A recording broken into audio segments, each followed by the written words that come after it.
Faut-il mettre des straps pour progresser en wingfoil? Voilà une question qui revient souvent car elle n'est pas vraiment tranchée.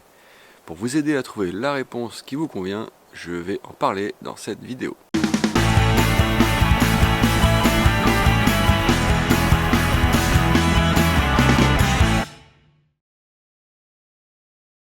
Bienvenue sur la Water Sport Zone pour un nouveau tuto wingfoil.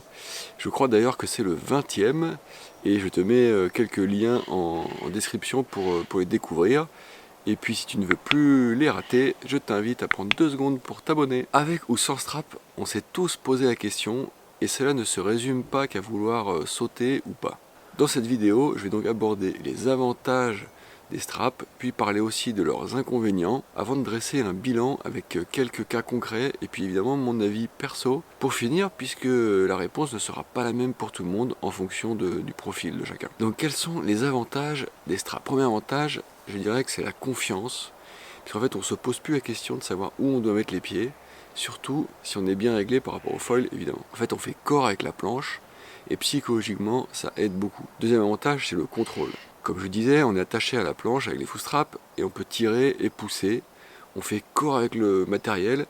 Ça donne du contrôle, ce qui aide dans beaucoup de situations où on peut rattraper des petites erreurs. Je pense notamment en carving, en free fly ou même dans les jibes et les virements. Mais aussi ça aide dans le water start avec les petites planches qui sont quand même nettement moins difficiles avec les straps. Ensuite, il y a l'avantage de la sécurité. C'est pas forcément évident, mais les straps ils offrent l'avantage de renseigner en fait sur la position de la planche et du foil dans les gamelles.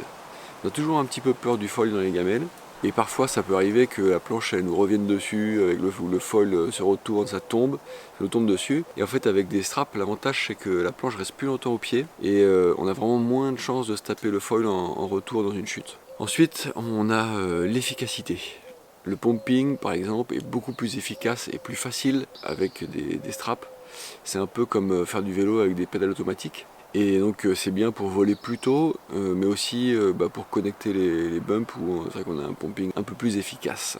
Surtout si on n'a pas la technique parfaite d'origine. Enfin, dernier gros avantage que je vois, c'est les sauts. C'est la situation la plus évidente. Je pense pas que j'ai besoin de développer. Voilà, c'est sûr qu'avec des straps, c'est plus facile pour sauter et garder le contrôle de la planche. Maintenant, quels sont les inconvénients des straps? Le premier inconvénient que je vois, c'est l'exigence du réglage.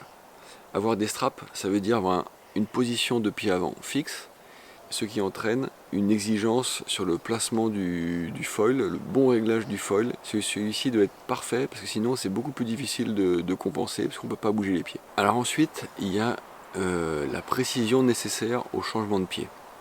Donc les changements de pied deviennent plus techniques, car il y a un élément de plus à gérer, à savoir les foot straps, et on a la contrainte de viser les straps, au moins les straps avant en fait, lorsqu'on change les pieds. Et puis il y a potentiellement un petit blocage qui peut avoir lieu avec le pied dans le strap. Enfin, bref, c'est un petit peu plus difficile de changer les pieds avec les straps. Ensuite, on a le risque d'entorse.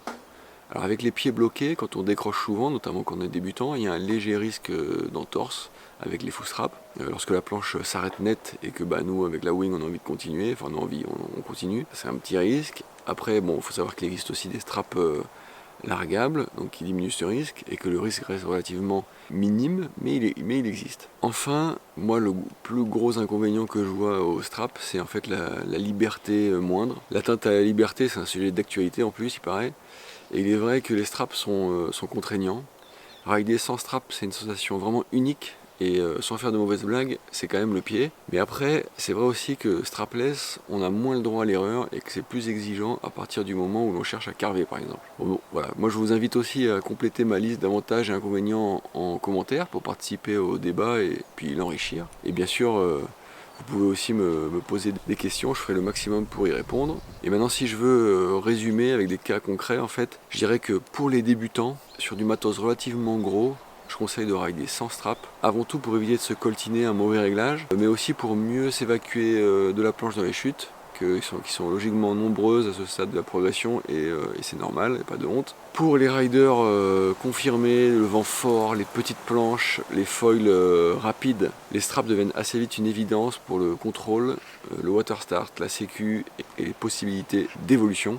Et pour tous les autres, en fait, ça dépend de vos priorités. Si votre priorité, c'est la liberté, le côté épuré, la technicité, et puis l'exigence, à ce moment-là, ben, voilà, c'est strapless, pas de souci, c'est très cool. Et si votre priorité, c'est les possibilités d'évolution en saut, en freestyle, en surf par un contrôle accru, à ce moment-là, les straps sans doute s'imposent. Et je dirais que plus on a une petite planche, un foil rapide, qu'on évolue dans des conditions radicales, plus les straps prennent du sens, et même sans parler de saut. Maintenant, mon avis perso, après chacun pourra se faire son propre avis en fonction de ses préférences et de ses priorités bien sûr, et voir des conditions. Et moi par exemple, en fait, j'aime bien varier les plaisirs, plutôt strapless dans le light wind, et pour le freeride, mais strappé sur toutes les petites planches avec des foils rapides lorsque les conditions sont plus radicales. J'avoue qu'au début j'étais pas trop fan des straps, mais que pour passer un cap dans la progression, à un moment les straps ça aide quand même